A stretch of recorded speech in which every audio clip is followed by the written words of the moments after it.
Forget runways and photo shoots. The future of fashion is here, and it's digital.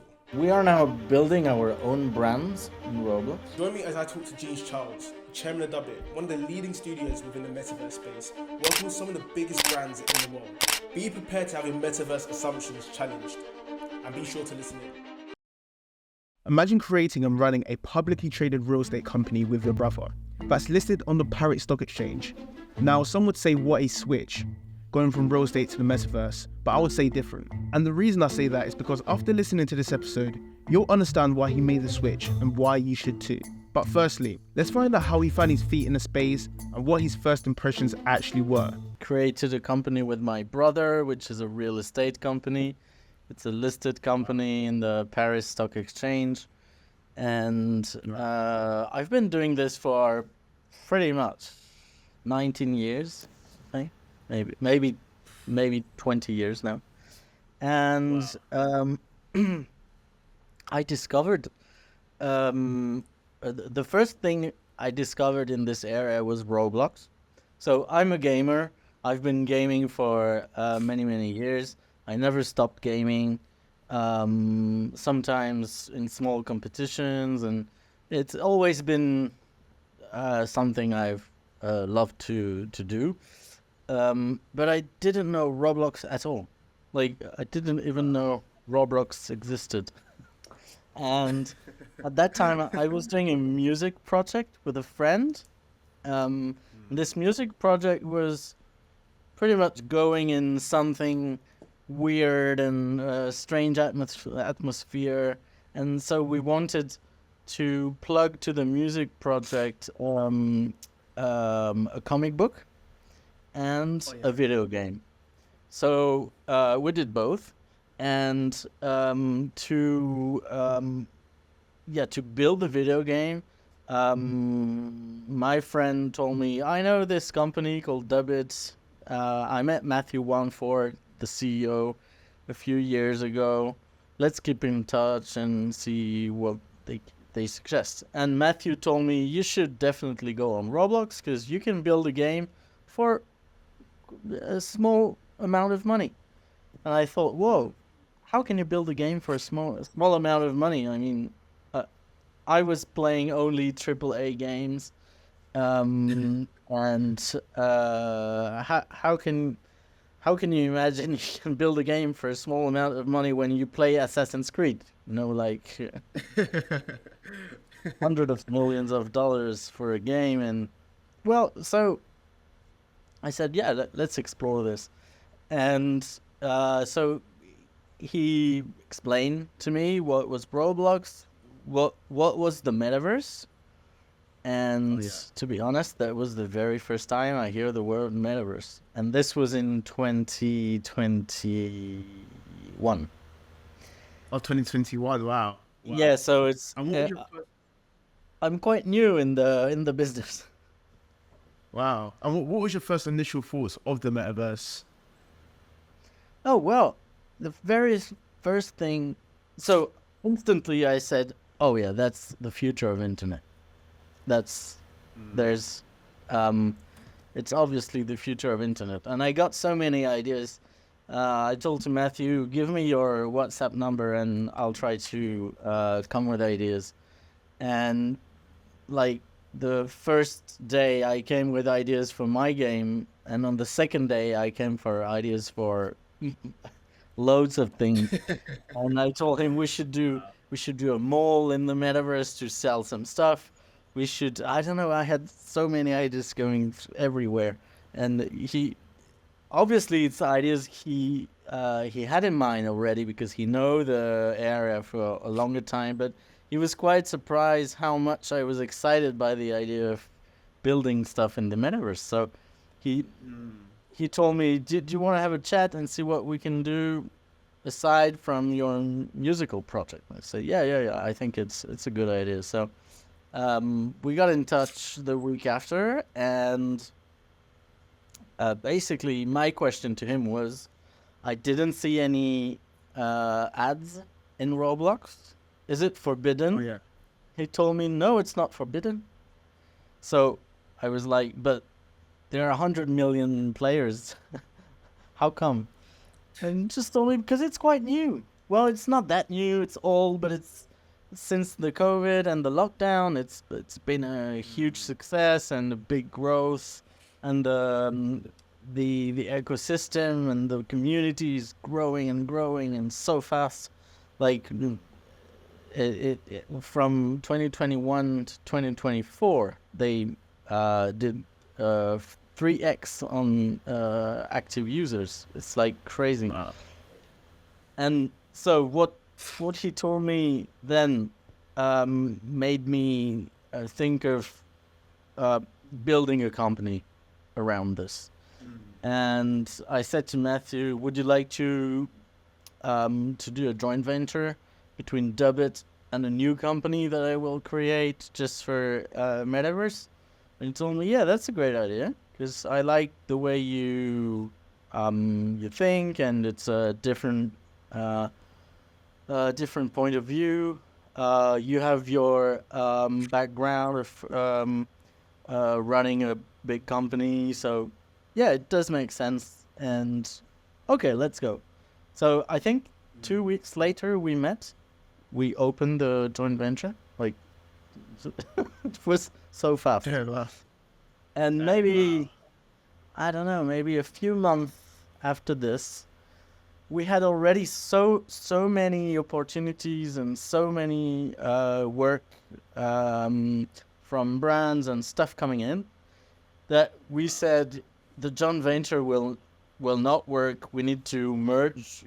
And I told him, well, let's because I know you are raising a seed round. I can put the money in, and I'd like to have a major part of the shares. So I bought 51% of Dubit, and this is how I became chairman and business partner with Matthew, who's CEO now. I asked Jean what excites him most about the space, and it took an interesting turn by him rephrasing the question to what he doesn't like about the space. He then goes on and says why Dubit is focused on building their own digital fashion brand on Roblox. So, let's start by what is not exciting me. I think it's just that this whole phase where all brands wanted to be in the metaverse or into Web3 and have their NFT collection, and they bought some lands in deserted metaverses. We knew it would not last very long, and we didn't want to jump on this path. Maybe it was a mistake from us, by the way, because there were quite a lot of money to make for a year or two. It was like a very short period. But we didn't want that. We wanted to build something bigger on something bigger on something bigger. You see what I mean? And we thought that Roblox was really the perfect platform to build an economy, an ecosystem, something much bigger and much more solid and I don't know, not just a new way of advertising, because a new way of advertising is amazing, but Metaverse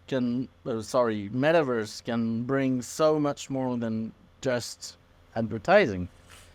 So I think that the brands we work with now, they do understand this, and the deals we're signing with them are very different.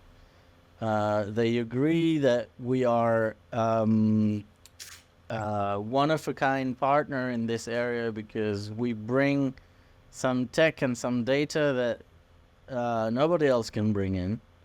Of course, we build some games on Roblox like many studios could do. We do UGC, but we do it in a very different way, I think.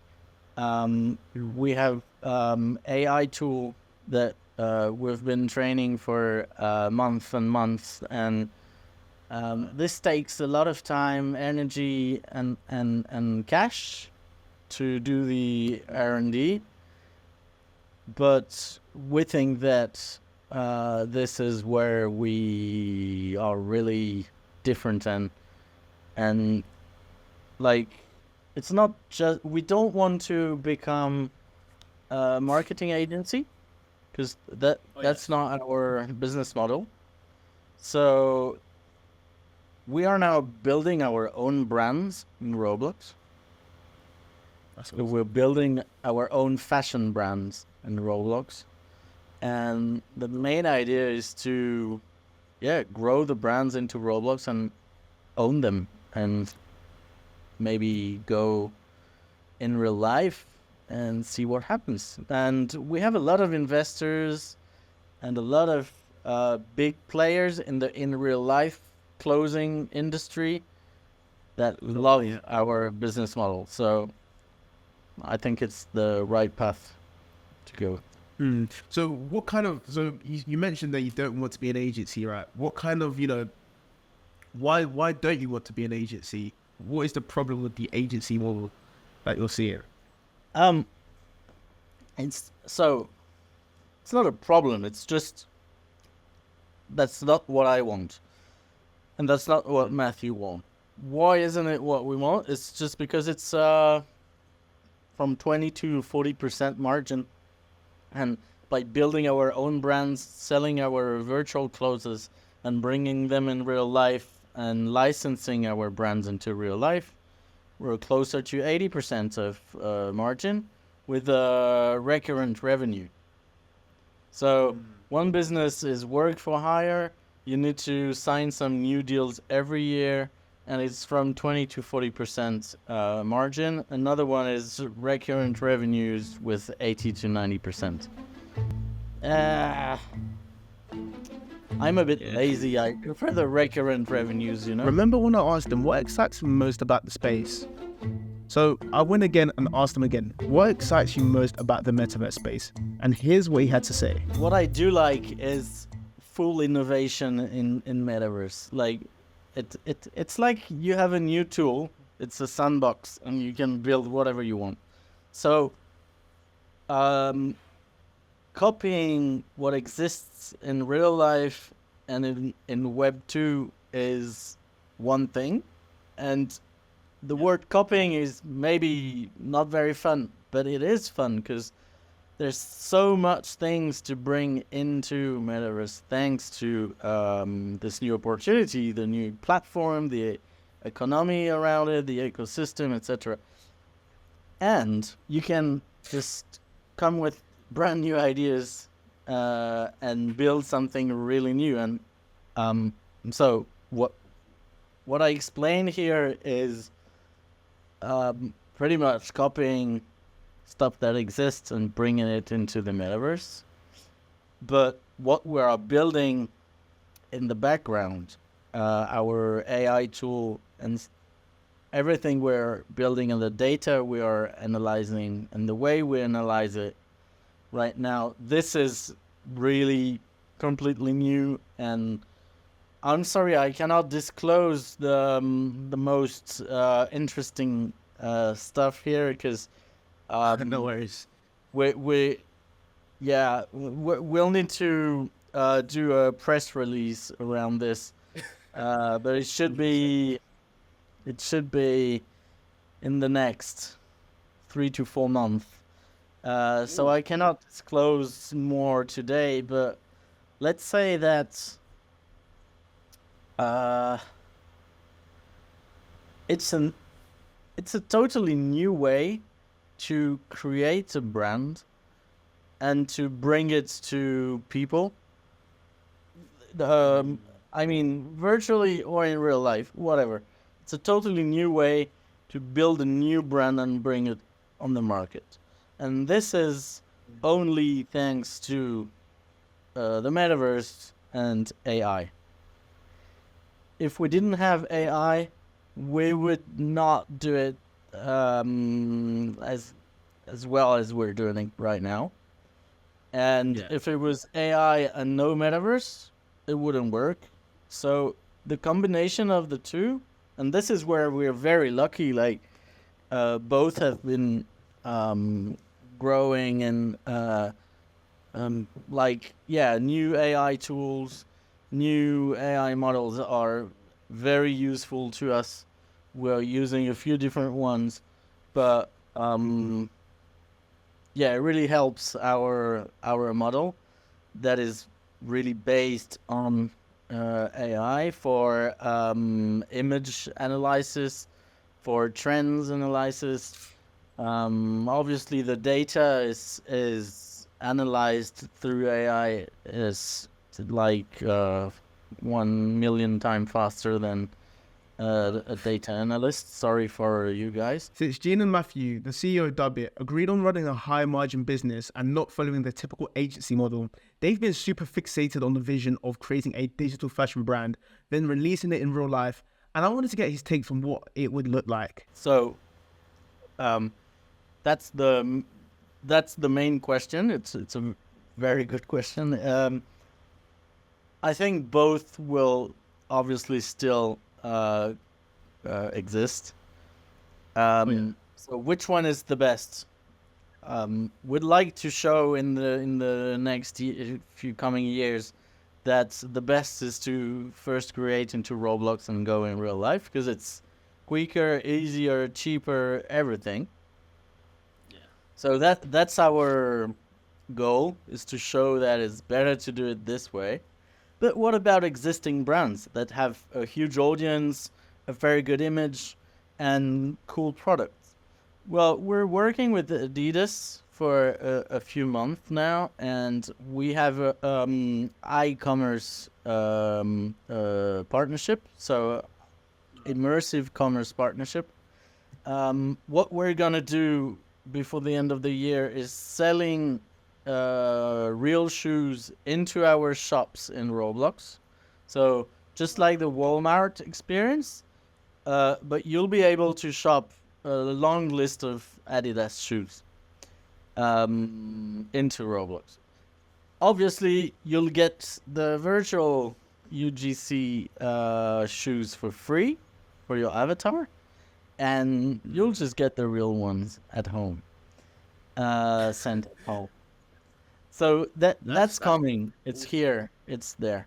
But what's very interesting too is that Adidas is now working with us to test some new products. So you don't necessarily need to have the same products in a metaverse and in real life. Like, some of the stuff in metaverse is so crazy. It has no sense in real life, except maybe at the Fashion Week in Paris for a few days. But even then, you could look ridiculous wearing a moon instead of the head and different leg. That's true. So true. I mean, you're not necessarily having the same stuff in the metaverse and in real life, but if you like the style of Adidas or the style of, I don't know, like big creators in Roblox like Rush X or Who's Trade, Point Melon, whatever they are, they're all super talented, and they can, like, yeah. Let's have another example. Big brands have different lines. They have sport lines. They have main lines. They have different lines. Well, that's pretty much the same thing. Your brand is famous. People like it. People want to wear it. They identify the style of the brand. Well, then they can have a virtual line and a physical line. And the physical line could be very different to the virtual line. Doesn't matter, as long as it's the same spirit, same branding, same story. Yeah. That works. So it works in both ways, I think. And so what we do with Adidas is we told them that if they want to test some new products into Roblox, we can do it for very cheap money, much cheaper than doing a big marketing campaign, producing some prototypes, putting the prototype on an expensive deal with an athlete, etc., etc. You know, so we just say, yeah, let's release 10 different pairs of shoes into Roblox. See the favorite ones. All of them are wearable in the real life. Like, they're not too crazy, but they are just cool. And the best one in Roblox should be a bestseller in real life too, to this audience, to the same audience. So it's really, it's not just one way, it's both ways. And it's not just like it worked with some products and some it doesn't work, some product lines, or you know what I mean. Dubit is one of the very few studios who started helping brands create branded experiences. So I wanted to get his takes on what makes Dubit's approach to brand activations different. It was easier, I think, to explain to non-gamers that Metaverse was games. Like, it's a game. That's true. So what's the difference between a game and a Metaverse then? Well, you have your avatar and so you're not the incarnation of Mario Bros. Or of I don't know, Sonic the Hedgehog or whatever. You're yourself. I'm myself. What do you mean? Yeah, you're yourself.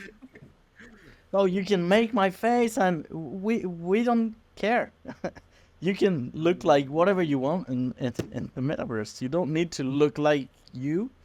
You could, but it's up to you. So just pick a style you like and be someone else in the Metaverse, or be yourself. It doesn't really matter. And I think that people do understand that it's more than a game, and that's why now I used to say, most of the time I say it's the future of internet. It's internet but in 3D. So people just understand that what they use now in 2D will be tomorrow in 3D. They will use an avatar. If they want to play, they can play. If they just want to hang out, they can hang out. If they want to consume, they can consume. If they want to watch something, whatever it is. So, and the fact that Roblox is hosting games makes it a bit confusing. As you know, they changed the word games for experiences a few years ago. I think all of this makes sense. It's just step by step. We're coming to something looking like a Metaverse. Probably Roblox will go on chain at some point. I mean, we need interoperability, and that's what we're doing, by the way, because we're building on Zepeto and on Fortnite too, and UEFN, and we want to bring a loyalty program, and we want to bring some new products and some brands that are cross-platforms, because it just makes sense. Like, why wouldn't people want to have stuff cross-platform? It's like, I don't know. Some platforms are more difficult to integrate, but I mean, the one I've mentioned are all in the same DNA. It's really, really not just building a game. What we focus on is on traffic and brand exposure. That's our focus. And sometimes, to have more traffic and more brand exposure, you don't have the budget to build your own game. And building your own game is not necessarily the right way to do it. I mean, like building your own game is like if you're a brand, you go on TV and you each time want to have your own show. That's crazy. I mean, you want to sponsor and to pay very big amount of money to be on the Super Bowl. You don't have your own show. You don't own the Super Bowl. You don't create your own sport competition. It makes no sense. So we just put your brand here, make something much cooler than just showing a brand. Yes. And it works. One of the That makes campaigns sense. we did a few months ago reached 75 million unique users. So the brand was exposed to 75 million unique players into Roblox. And these guys came 2 to 3 times in the... they saw 2 to 3 times the brand. Well, as you might know, the Super Bowl is approximately 150 million people watching. So we've reached half of the Super Bowl with just one campaign. It was a great campaign. But I mean, we're not the Super Bowl. It's very interesting to hear his thoughts on the space. So I wanted to get his thoughts on some trends in the space that he's seen from brands. And also I wanted to get his takes on e-commerce. He's building a digital fashion brand on Roblox. I want to say that the e-commerce is not a trend. It's coming and it will stay for years, decades. Well, it will stay until we find something new and different. But I think that at some point, really the Web 2 websites with like a 2D interface where you're scrolling some stuff will become so boring that people will just stop using it. That's my opinion. So it's not really a trend, but it's. I think brands are starting to understand this. It's not just a way to make a good PR before Christmas. We went on Roblox. We did one UGC. Cool. No, I mean, there's so much more to do. I'm always a bit confused by marketing departments in big companies just wanting to show their boss that they did something new. I mean, that's fine. It's just, I find it really boring, and there's so much more to do. So much more.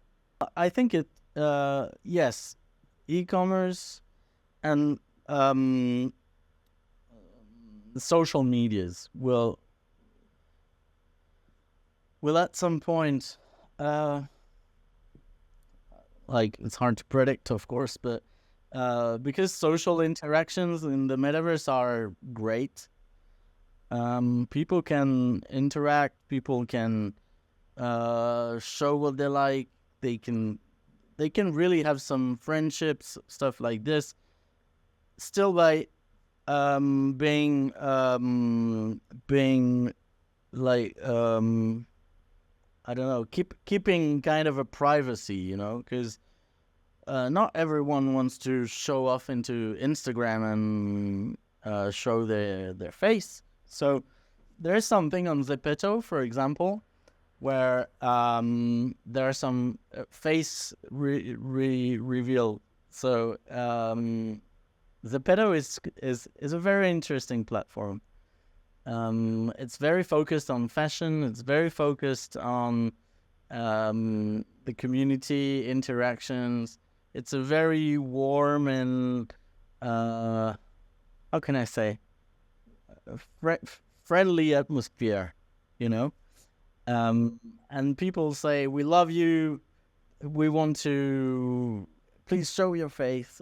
So they do some face reveal. Hey, that's me. Okay. Um, but you don't have to do this, and you can be a superstar in Zepeto without doing this. And there are some amazing creators, content creators, or UGC creators. Clothing creators that are very, very successful. So my point of view is that these platforms will grow, new ones will appear with probably a different way of, let's say, different. Yeah, like every platform right now has a different DNA. So probably some new platform will emerge with another DNA. We know a few of them. We're early partners of a few of them. You have Lamina One that you might know. There's a builder rocket boy who's just releasing a new platform very soon. These platforms are cool. They're very cool. So now what we need to see is how they will onboard millions and millions of users. But I mean, look at Facebook. It's like users are decreasing or interactions are decreasing, but they knew how to do it, and Instagram is crazy, and then TikTok appeared, and in 3 years TikTok just grabbed all the market. So everything's possible, and I think that the really, like, I don't know, but the main metaverse of the future will need to be on-chain, in my opinion. Now, what an amazing episode with Jean-Charles. All his links and his website will be down below. And yeah, what an episode. And hopefully we can bring on the CEO of Dubit, Matthew, on next. See ya.